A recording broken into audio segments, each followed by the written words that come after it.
जोर से तारीफ करो खुदाबंद के नाम। लास्ट तक आवाज आ रही तो हाथ हिलाओ पीछे। लास्ट में अगर आप मुझे सुन पा रहे हैं आराम से तो बिना दिक्कत के। सबको आवाज आ रही तो हाथों को हिलाओ। सब हाथों को हिलाओ। अच्छा नहीं आ रही तो हाथों को हिलाओ। क्लियर आवाज नहीं आ रही तो, अगर आवाज क्लियर नहीं है हाथ हिलाओ। साफ नहीं आ रही हाथ हिलाओ। देख लो भैया अलग अलग स्पॉट में, उसको सेट करो। फिर वचन को सुनने के लिए तैयार हो? अपने हाथों को उठाकर बोलो, आज जो कुछ मैं सुनूंगा मैं आगे सुनाऊंगा। जो कुछ मैं सुनूंगा मैं उसका प्रचार करूंगा प्रभु यीशु मसीह के सामर्थी नाम में। मंगलवार का हमने फास्ट रखा था। किसने रखा था मंगलवार का फास्ट?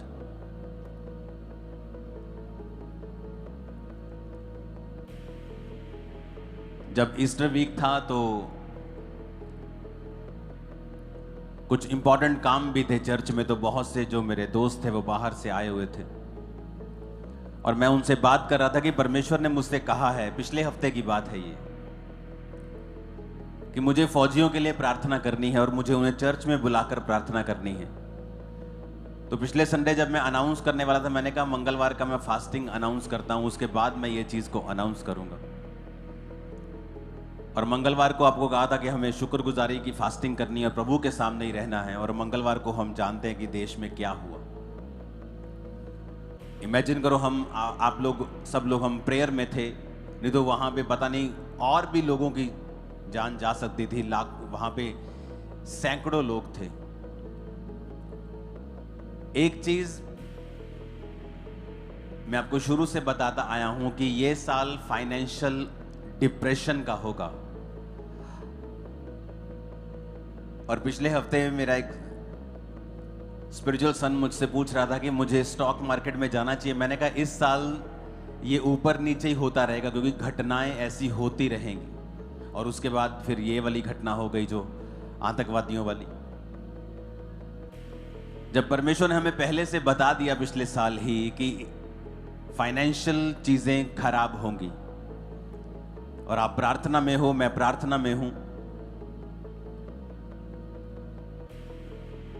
जो कुछ भी खराब हो रहा है उसके लिए हमें प्रार्थना करनी है, क्योंकि और कोई इसका हल नहीं है।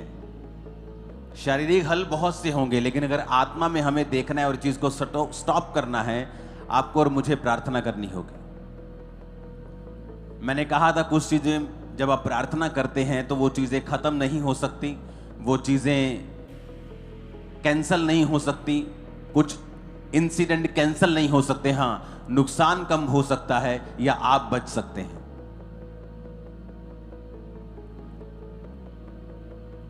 हालेलुया। एक क्रिश्चियन परिवार भी वहां पे था, और वो जब जा रहा था वहां पे तो जिस ढाबे में वो खाना खा रहे थे उसने नमक ज्यादा डाल दिया। तो उन्होंने कहा कि नमक ज्यादा डला हुआ मेरे माता पिता खा नहीं पाएंगे, तो जल्दी बिल बना, हमें जाना है वहीं वैली में। उन्होंने कहा नहीं मैं तो जाने नहीं दूंगा तुझे। तो हम पूरा खाना खिला के दोबारा खाना बनाया, और उसमें वो लेट हो गए और 15 मिनट लेट पहुंचे वहां पे। और जब वो पहुंचे ही थे तो लोगों ने कहा यहाँ लोग मारे जा रहे, भाग जाओ। तो वो भागे वहां से।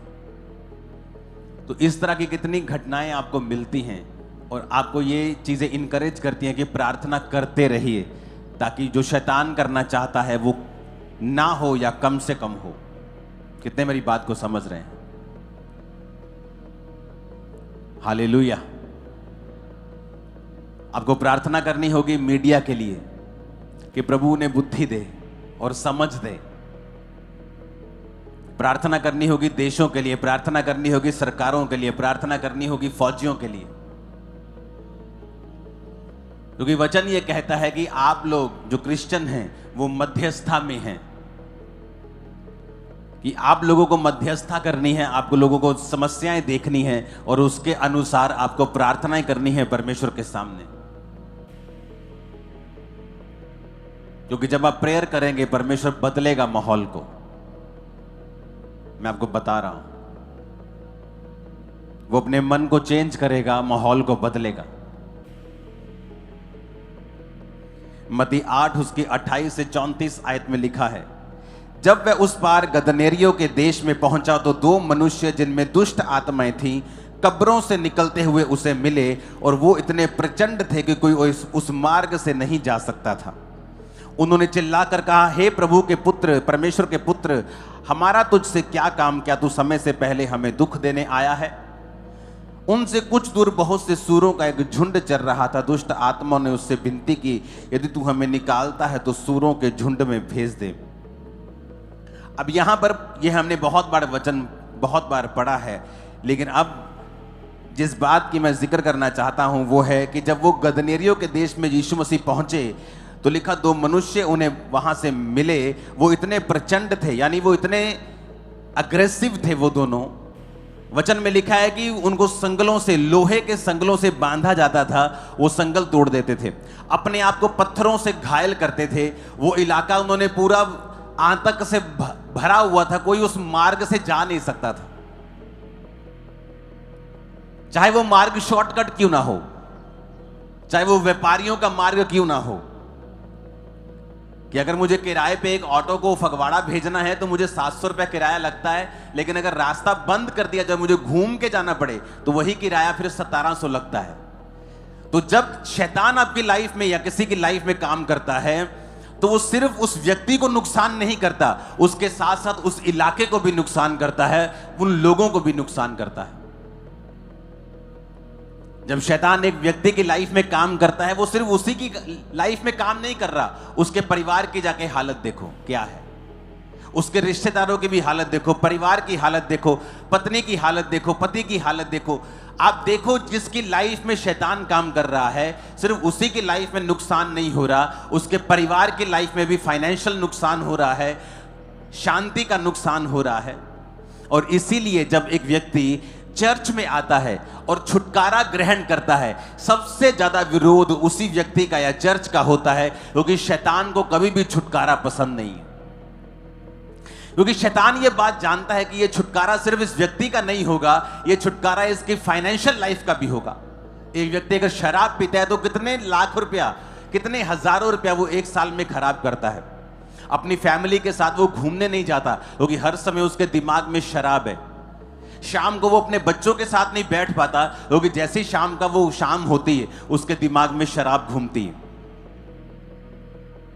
वो अपने बच्चों के साथ समय नहीं बिता पाता क्योंकि उसके शाम को उसके समय में शराब है। अपनी पत्नी के साथ बात नहीं करता क्योंकि शाम को उसको तलब लगती है और वो शराब पीने के लिए दौड़ता है। ये क्या है? ये बंधन है।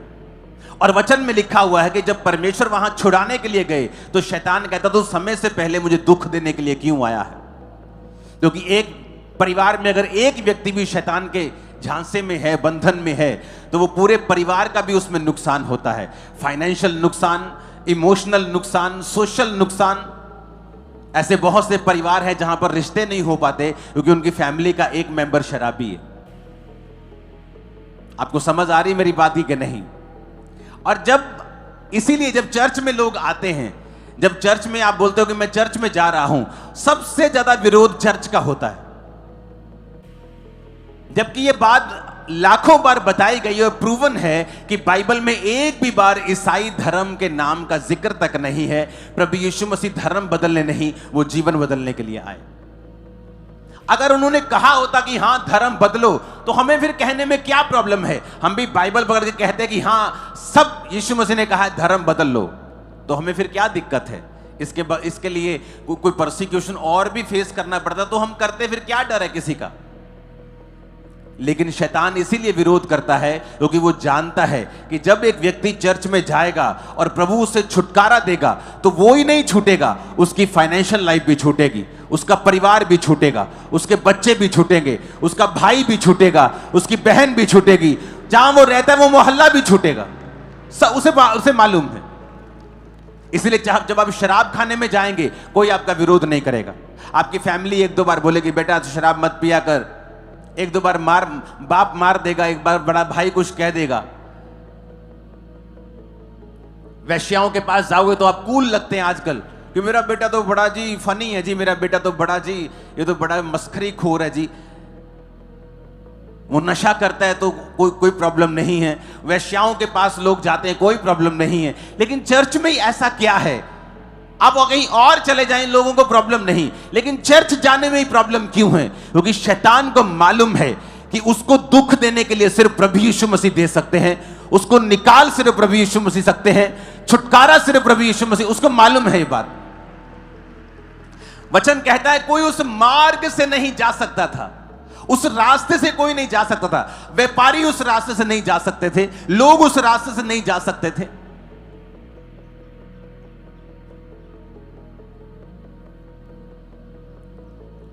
हालेलुया। अगर दुबई जाना है तो 3 घंटे लगते हैं, लेकिन अब पाकिस्तान ने अपना एयर स्पेस बंद कर दिया और अब घूम के जाना पड़ेगा तो 5 घंटे लगते हैं। उसी तरह ये व्यक्ति जहां रहता था दुष्ट आत्मा वाला, तो लोग उस सीधे रास्ते से जा नहीं सकते थे, घूम के जाना पड़ता था। जब रास्ता बंद हो जाता है, या किसी इंसान की वजह से या यहां पर दुष्ट आत्मा की वजह से, कारण अलग अलग हो सकते हैं, लेकिन जब रास्ता बंद होता है तो लोगों को एक्स्ट्रा पे करना पड़ता है। अब टिकट के लिए एक्स्ट्रा पे करना पड़ेगा, लंबा रास्ता निकलना पड़ेगा। उसी तरह से हो सकता है कि साथ में गांव में किसी ने जाना, व्यापार करना हो, लेकिन ये व्यक्ति के कारण आम लोग भी दुखी थे। और इसीलिए जब व्यक्ति चर्च में आता है, जब एक व्यक्ति यीशु मसीह को ग्रहण करता है, तो लोग उसका विरोध करते हैं, उनके खिलाफ अलग अलग कानून बनाए जाते हैं। क्यों? क्योंकि शैतान सिर्फ चर्च में आकर ही निकलता है और उसकी छुटकारा जो है वो चर्च में आकर होता है, क्योंकि यीशु मसीह ने उस छुटकारे के लिए मूल्य को अदा किया है। इसलिए वचन कहता है जो काठ पर लटकाया जाता है वो श्रापित है, वो तुम्हारे लिए बांधा गया कि तुम्हें शैतान के बंधनों से आजाद कर सके। और वचन कहता है परमेश्वर ने शैतान पर फतह पाकर जब जी उठा, मौत पर फतह पाई, शैतान पर फतह पाई, मुर्दों में से जी उठा। और आज जब तुम परमेश्वर को ग्रहण करते हो, तुम भी शैतान के ऊपर फतह प्राप्त करते हो। इसलिए प्रभु यीशु मसीह ने कहा था, मैं तुम्हें सामर्थ पर, उनकी बिच्छुओं की, सांपों की सारी सामर्थ पर अधिकार देता हूं, किसी वस्तु से तुम्हें कुछ भी हानि नहीं होगी। जो परम प्रधान के छाए हुए स्थान में बैठा रहेगा वो सर्वशक्तिमान की छाया में ठिकाना पाएगा। और तू सांप अजगर को क्या करेगा? लताड़ेगा, सिंह को लताड़ेगा, अजगर को लताड़ेगा। शैतान के ऊपर परमेश्वर ने आपको अधिकार दिया है। और इसीलिए जब अब एक व्यक्ति चर्च में आता है उसका विरोध होता है, क्योंकि शैतान को पता है अगर ये छूटा इसका परिवार भी छूटेगा, इसका फाइनेंस भी छूटेगा, इसका मोहल्ला भी छूट जाएगा, इसके लोग भी छूट जाएंगे, इसके बच्चे भी छूट जाएंगे, पत्नी छूट जाएगी, पति छूट जाएगा, उसको सब पता है, इसलिए वो विरोध करता है। इसलिए तो परमेश्वर ने कहा था जब तुम्हारा विरोध हो डरना मत, अपना काम करते रहना, डरना मत। जब आप डरेंगे नहीं, आप भी छुटकारा पाएंगे, आपका परिवार भी छुटकारा पाएगा। मेरे परिवार में जिन लोगों ने मुझे डराया और जिन लोगों ने मुझसे बात नहीं की कि तू परमेश्वर में चला गया, क्रिश्चियन बन गया, आज वही लोग उस छुटकारे का आनंद ले रहे हैं। अगर वो आज परमेश्वर में ना होते तो मैं आपको गारंटी देता हूं दुखी होते और हद के बीमार होते। क्योंकि आज वो खुद भी परमेश्वर में हैं, तो प्रभु उनको साथ साथ चंगा करता है, उन्हें भी आजाद करता है, उन्हें भी छूता है।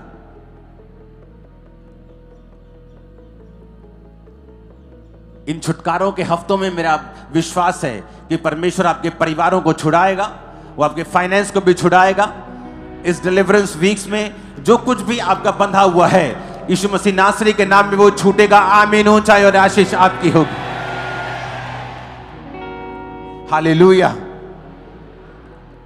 करना क्या है? आपको जीसस क्राइस्ट पे बिलीव करना है। जो कुछ परमेश्वर का वचन कहता है आपको उसे फॉलो करना है। आपको ये याद रखना है कि परमेश्वर ने अपने वचन को मुझे दिया है, मुझे उस वचन को पढ़ना है रोज, परमेश्वर के साथ एक समय को बिताना है रोज, और अपने छुटकारे को परमेश्वर से लेना है। आप छूटे, आपका परिवार भी छूटेगा, फाइनेंस भी छूटेगा। जब परमेश्वर ने इन लोगों को आजाद किया तो वो मार्ग भी आजाद हुआ, साथ में लोग भी आजाद हुए, साथ में उनके परिवार भी आजाद हुए, बहुत चीजें आजाद हुई। मल्टीपल डिलीवरेंस आपके परिवारों में और आपकी लाइफ में आता हुआ देख रहा हूं। आमीन। जितना ऊंचा ये ब्लेसिंग उतनी बड़ी है चर्च। Hallelujah, hallelujah. आपको यीशु मसीह के साथ अपने संबंधों को कायम करना है। इस बारे में मैं अब आपको टीचिंग दूंगा कि कैसे बाइबल के वचनों को आप अपने लिए जीवित कर सकते हो।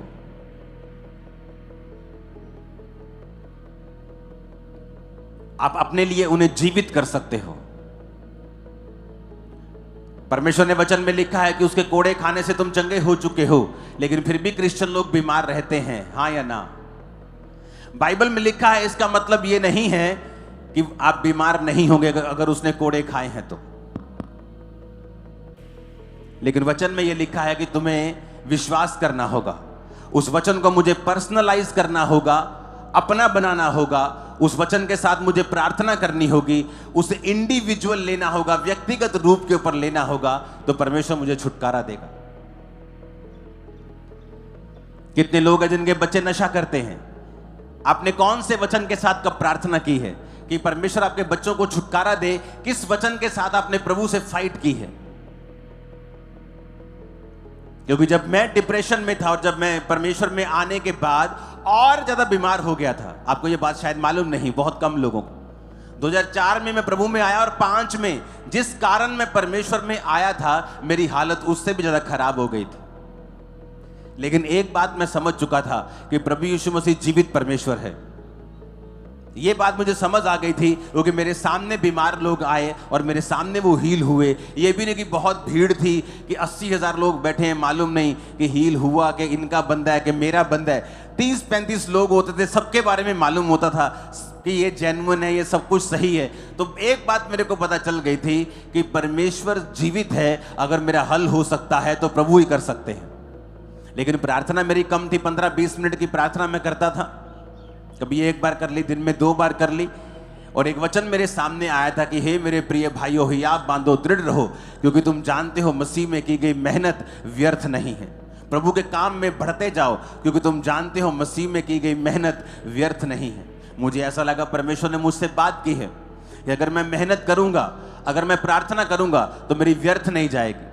मैं मसीह में बहुत कुछ करके आया हूं, सब जगहें घूम के आया हूं, लेकिन मेरी मेहनत काम नहीं आई। लेकिन वचन ये कह रहा है, परमेश्वर कह रहा है कि मेरी मेहनत व्यर्थ नहीं जाएगी। उस बात ने मुझे अंदर से जगा दिया और मैंने 40 फास्टिंग करनी स्टार्ट कर दी। एक 40 रोजे खत्म होते थे, दूसरे खत्म, तीसरे, एक साल में 5-5 बार 40 रोजे रखे। और परमेश्वर ने उसी 2005 में उस डिप्रेशन से मुझे सदा के लिए आजाद कर दिया था। आज 20 साल हो चुके हैं आजाद हुए, और सुसाइड करने तक पहुंच गया था, लेकिन परमेश्वर के वचन ने मुझे संभाला। क्योंकि जब आप वचन पढ़ेंगे, एक ना एक दिन कोई ना कोई वचन आपके दिल में घर कर जाएगा। आपको लगेगा परमेश्वर ने आज मुझे इस वचन के द्वारा छुआ है, ये वचन परमेश्वर मुझसे कह रहे हैं। और वही वचन के साथ आप प्रार्थना करने लगेंगे, उसी वचन के साथ अपनी जिंदगी गुजारने लगेंगे, और आप देखेंगे जल्दी छुटकारा आपकी लाइफ के अंदर होगा। आमीन। वो मार्ग भी छूटा, वो आदमी भी छूटा, उसका परिवार भी छूटा, उसका फाइनेंस भी छूटा, सब कुछ छूट गया। और छुड़ाया किसने? यीशु मसीह ने। तब यीशु मसीह शारीरिक रूप में थे, आज वो पवित्र आत्मा के रूप में चर्च में मौजूद हैं और अपने वचन के रूप में मौजूद हैं। आज आप यीशु मसीह को फॉलो कर सकते हो, उससे बात कर सकते हो, अगर आप रोज बाइबल के साथ अपने समय को बिताओ और मौका दो। बाइबल को टोटके की तरह इस्तेमाल मत करो, बाइबल को रोज पढ़ो, क्योंकि मेरी प्रॉब्लम अलग थी, आपकी अलग है। तो पता नहीं कौन सा वचन, जब आप बाइबल को रोज पढ़ेंगे, इसलिए कि आप परमेश्वर के साथ समय बिताना चाहते हैं और आप स्पिरिचुअल लाइफ को फॉलो करना चाहते हैं। आप देखना चाहते हैं कि बाइबल में क्या लिखा है, आपकी लाइफ में क्या कमी है, आप क्या करें। आपको बाइबल इसलिए पढ़नी है, और जब आप बाइबल पढ़ना स्टार्ट करते हैं, परमेश्वर आपके दिल से वचन के जरिए बात करता है। कोई ना कोई वचन ऐसा आएगा जो आपको छू देगा, और उसी वचन से आप प्रार्थना करना शुरू कर देंगे, फाइट करना शुरू कर देंगे, और वही छुटकारे का कारण हो जाएगा। और याद रखो, छुटकारा जरूरी है। मेरे परिवार में कुछ साल्वेशन तब हुई है जब मेरा छुटकारा हुआ है। उन्होंने मुझे देखा है कि अगर परमेश्वर इसको छू सकता है, इसे बदल सकता है, इसे सुधार सकता है, इसे ऊंचा कर सकता है, तो वो कुछ भी कर सकता है। ये मौका दे बाइबल को कि आप इसे रोज पढ़ें, कोई ना कोई वचन आपके दिल को छुए, वो आपके लिए रेमा वचन बन जाए, ऐसा वचन जो परमेश्वर ने खास आपसे कहा है, उसके अनुसार फिर अपने जीवन को आप बिताएं, उसके अनुसार प्रार्थना करें और छुटकारा आपकी लाइफ के अंदर प्रवेश करे और लाइफ फिर कभी भी सेम ना होगी। आमीन ऊंचे वाला चाहिए चर्च। मैंने कहा आमीन ऊंचे वाला चाहिए चर्च।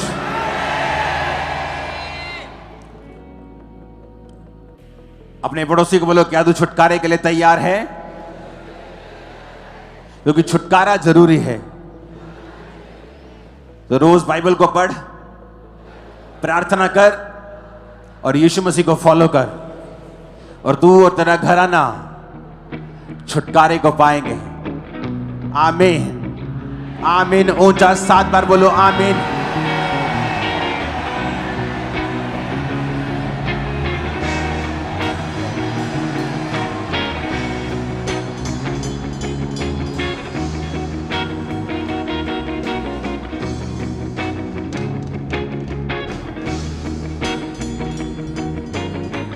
प्रभु यीशु मसीह के सामर्थ्य नाम में हम मांगते हैं, आमीन। ऊंची आवाज में चर्च।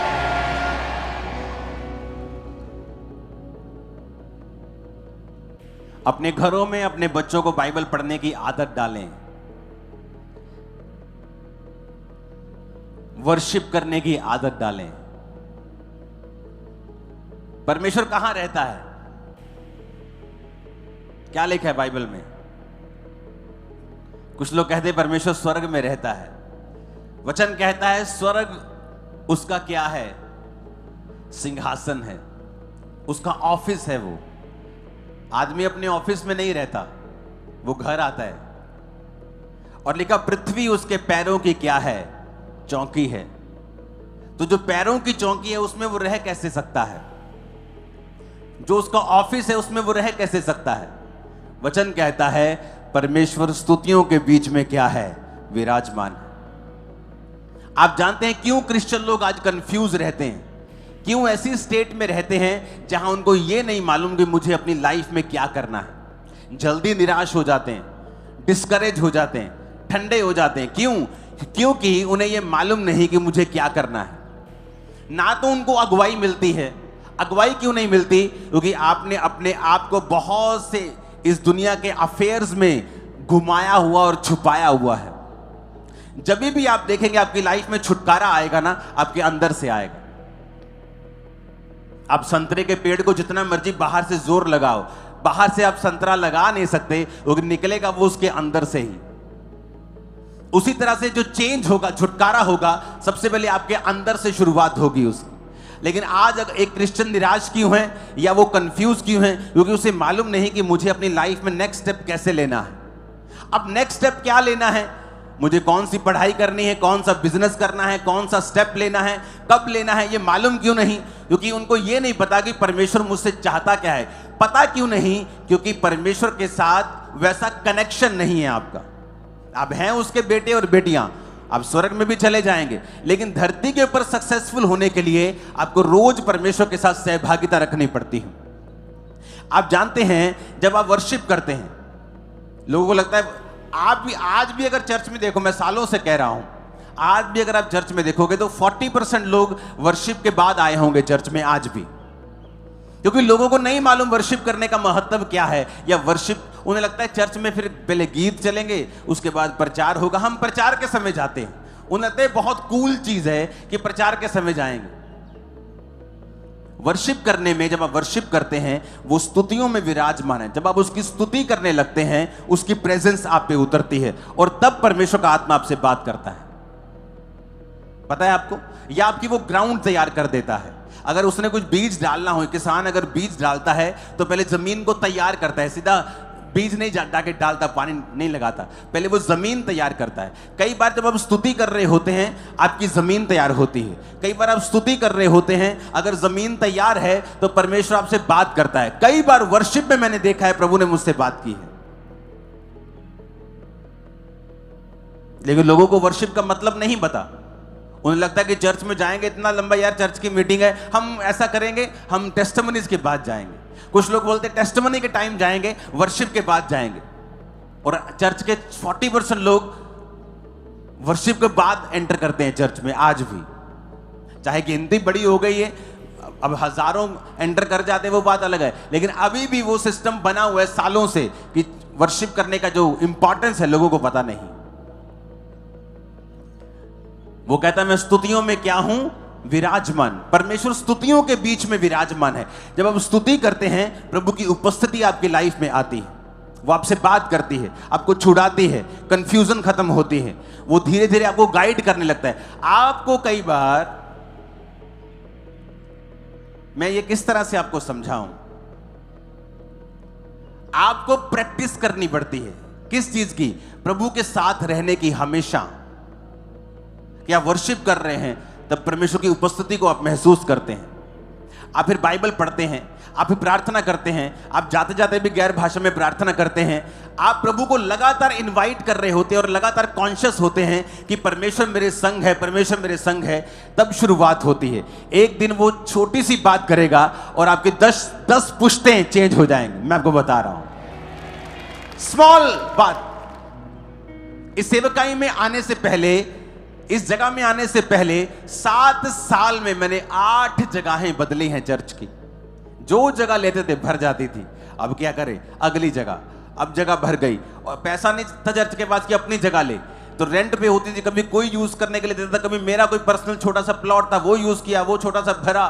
ग्राउंड यूज की, ग्राउंड वाले बोले आपने कब्जा करना। मैंने कहा हम कब्जा छोड़ के आए, कब्जे नहीं हम करते। फिर अगली जगह, फिर अगली जगह, फिर अगली जगह, अगली जगह। फाइनल ये जगह आते आते 8 जगहें मैं चेंज कर चुका था। अगर मैं कंफर्टेबल मुझे रहना होता तो वहीं मैं 2000 लोगों की चर्च बनाता, एसी चर्च, एसी घर, आराम से रहता, क्या प्रॉब्लम थी। लेकिन जब परमेश्वर की वर्शिप आप करते हैं, लगातार प्रभु के साथ रहते हैं, वो आपको बताता है कौन सा स्टेप आपने कब लेना है। आपकी ग्रेटनेस परमेश्वर की उपस्थिति और उसकी बात के पीछे छुपी हुई होती है। और कितने लोग हैं जो घरों में वर्शिप करते हैं? बहुत कम। या आप रसोई में खाना बना रहे हैं और वर्शिप कर रहे हैं।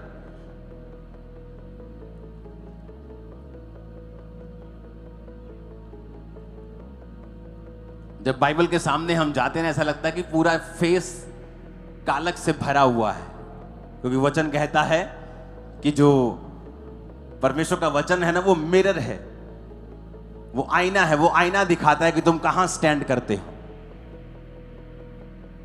हालेलुया। कई बार मैं अपने प्रेयर रूम में जाता हूं और जब मैं वर्शिप करने लगता हूं, मैं लगातार वर्शिप करता हूं 2 घंटे। गीत चल रहा है, मैं वर्शिप कर रहा हूं, बीच में प्रेयर कर रहा हूं, वर्शिप कर रहा हूं। वर्शिप इंपॉर्टेंट है। जब आप प्रभु की आराधना करते हैं, वो स्तुतियों के बीच में विराजमान है, बाइबल कहती है। इन छुटकारों के हफ्तों में जो आज से शुरू होगा, आपको ये बातें आज से लिख कर रखनी है। वर्शिप करने की आदत डालनी है, बाइबल पढ़ने की आदत डालनी है, विरोध में हटना नहीं है, क्योंकि छुटकारा नजदीक है। शैतान चाहता है आपका छुटकारा ना हो, लेकिन आपका छुटकारा होगा यीशु मसीह के नाम में। और हर एक व्यक्ति का छुटकारा होता है। मुझे भी अगले लेवल पे जाना है तो मुझे भी एक छुटकारे की जरूरत है, तो परमेश्वर छुटकारा देगा। रास्ता यही है। रास्ता वचन के बीच में से होकर जाता है, उसकी उपस्थिति के बीच में से होकर ही जाता है। आज से ये कलीसिया एक और प्रार्थना करेगी सभी स्टेट्स के लिए, इंडिया की सारी स्टेट्स के लिए, जहां जहां परसिक्यूशन हो रही है, क्रिश्चियन लोगों की बहुत सताव हो रहा है। आप उन स्टेट्स के लिए, उस स्टेट्स के सारे सरकारों के लिए आप लोग प्रार्थना करेंगे, और इसे भूलना नहीं है। आज के बाद इस पॉइंट को भूलना नहीं है, क्योंकि उन मसीह लोगों को आपकी प्रार्थनाओं के, मेरी प्रार्थना की जरूरत है। हम ऐसा नहीं सोच सकते यहां सब कुछ ठीक है तो वहां सब कुछ ठीक नहीं, तो हम ठीक है तो सब ठीक है। लेकिन हमें दुखों में शामिल होना है, हमें प्रार्थनाओं में शामिल होना है। जो कर सकते हैं उन्हें करना है। आमीन। जब भी आप प्रार्थनाओं में बैठे, खास तौर पे अपने सेवकों के लिए, चर्च के लिए, ये चर्च के लिए, बाकी स्टेट्स के लिए, उनकी चर्चेस के लिए आपको प्रार्थनाएं करनी है। और मेरा विश्वास है परमेश्वर बदलाव लाएगा। आमीन। अपने हाथों को उठाओ, एक वायदा करो, आज से मैं वर्शिप करूंगा और आज से मैं वचन को पढ़ूंगा। आज से मैं प्रभु के साथ अपनी सहभागिता को रखूंगा।